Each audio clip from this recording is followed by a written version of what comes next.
Pemirsa, Anda masih menyaksikan Berita Lampung. Dan bagi Anda yang baru saja bergabung, berikut berita pilihan hari ini.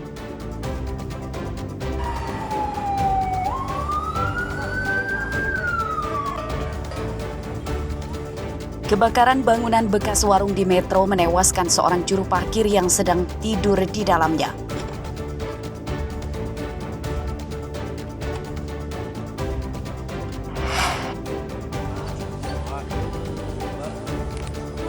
Ratusan warga Bandar Lampung jadi korban penipuan kredit palsu oleh seorang pegawai Bank Gadungan.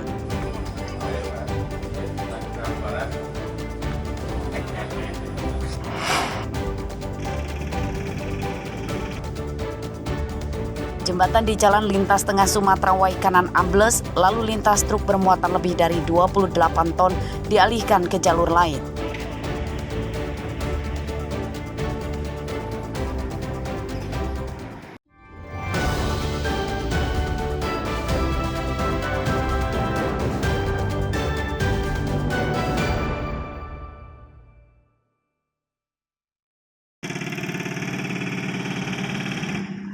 Truk angkutan berat yang bermuatan lebih dari 28 ton untuk sementara dilarang melintas jalur lintas tengah Sumatera Waikanan.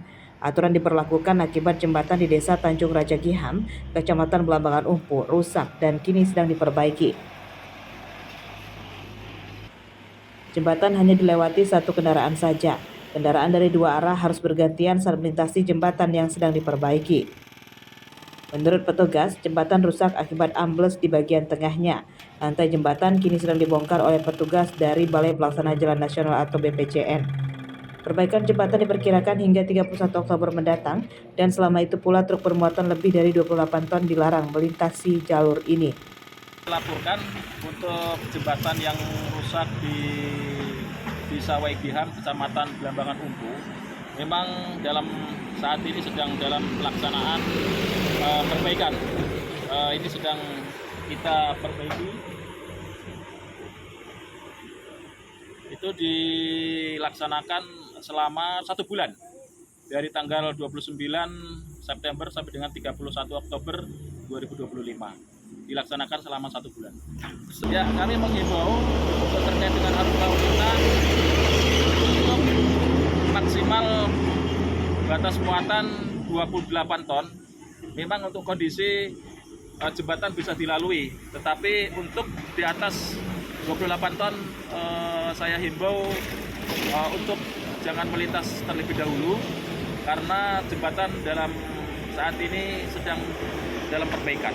Untuk kondisi jembatan Waigiham ini memang bisa dilintasi oleh kendaraan yang bertonase di bawah 28 ton. Kalau yang memang di atas 28 ton memang sangat riskan. Kami saksikan sendiri, memang begitu kendaraan berat ini melintas, itu goyang. Boleh goyang. Jadi memang sangat membahayakan.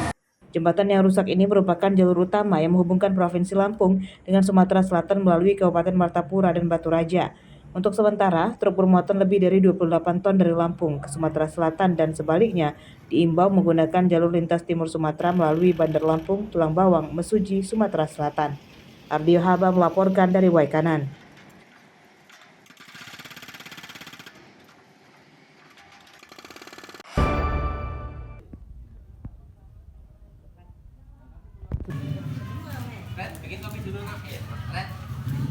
Sejumlah tempat usaha mikro, kecil, dan menengah atau UMKM di Desa Purwodadi Dalam, Kecamatan Tanjung Sari, Lampung Selatan, sejak sepekan terakhir didatangi petugas pendamping proses produk halal atau P3H.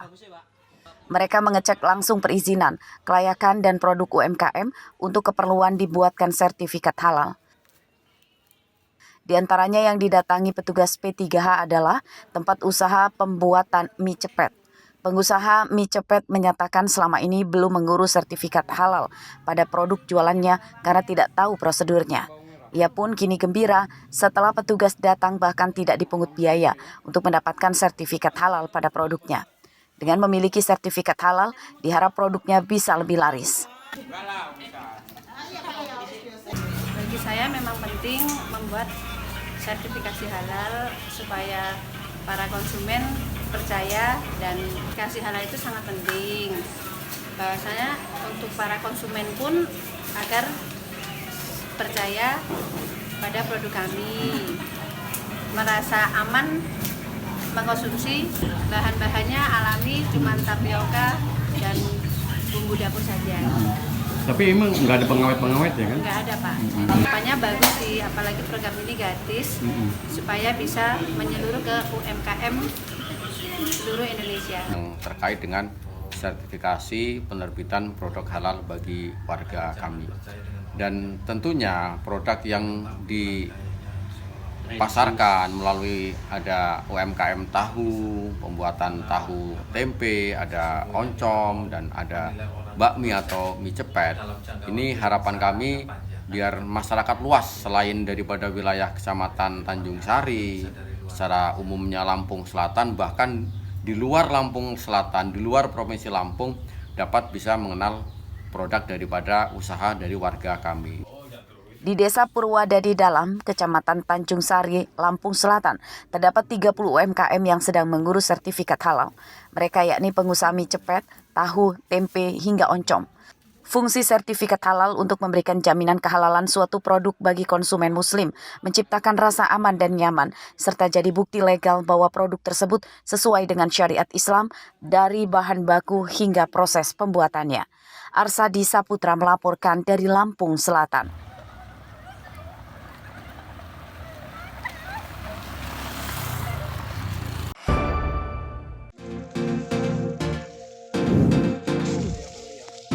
Apakah Anda ingin bertani tetapi tidak memiliki lahan yang luas? Mungkin kegiatan Suwondo, warga Desa Tunggal Warga, Kecamatan Banjar Agung, Tulang Bawang ini bisa jadi referensi Anda. Ya, Suwondo kini memiliki penghasilan hingga 10 juta rupiah per bulan dari hasil bertani jambu kristal yang ditanam di pekarangan belakang rumahnya yang luasnya tidak sampai 1000 meter persegi. Menurut Suwondo, tanaman jambu kristal rutin berbuah setiap bulannya. Saat musim panen, ia bisa mendapatkan hingga 30 kg jambu kristal. Harga jambu kristal jika dibeli tengkulak Rp10.000 per kilogram, pendapatannya pun setara Rp300.000 sehari. Per kilonya kalau diambil bakul itu 10.000, kalau kita ngajar sendiri 15.000. Kemudian satu hari berapa banyak nih kalau yang kita petik? Ya kalau sehari ya minimal paling kalau diambil harian mah ya 20-30 kilo lah. Untuk rutin ya. Kalau dipetik semua bisa 1 ton lah ya. Ya. Kemudian ada nggak sih tingkat kesulitan saat melakukan penanaman dan perawatannya? Ya tingkat kesulitannya kalau cuman ini, kalau lambat bungkus ya itu nanti sampai buahnya nggak bisa dimakan, busuk. Penyebabnya apa, Mas? Penyebabnya itu kalau udah duluan di totalat buah tuh nggak bisa. Jadi kan masih kecil tuh harusnya sudah segede jempol tangan tuh harus dibungkus. Kalau udah lambat bungkus kita udah sama aja nggak inisiasi yang bungkusnya juga kan. Kalau sudah gede itu udah busuk akhirnya. Hari ini sekitar kurang lebih 50 kilo. Harganya berapa sih, Mas? Ya kalau dari sana sih miring banget. Ya, ini memang kita rutin kesini terus ya? Ya kita rutin ambil untuk ini karena kan nggak terlalu banyak, nggak sampai kita 50 kilo diambil sendiri aja. Dijual sendiri atau di store ke lapak-lapak? Dijual sendiri aja.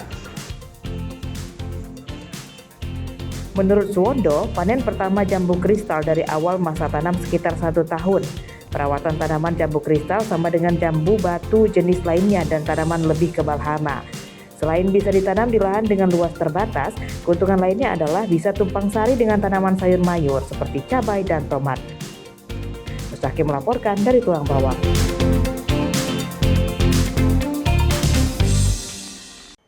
Pemirsa, informasi tadi sekaligus menutup perjumpaan kita dalam Berita Lampung hari ini. Saya Fitri Amalia beserta segenap redaksi yang bertugas pamit undur diri. Selamat beraktivitas, semangat pagi dan sampai jumpa.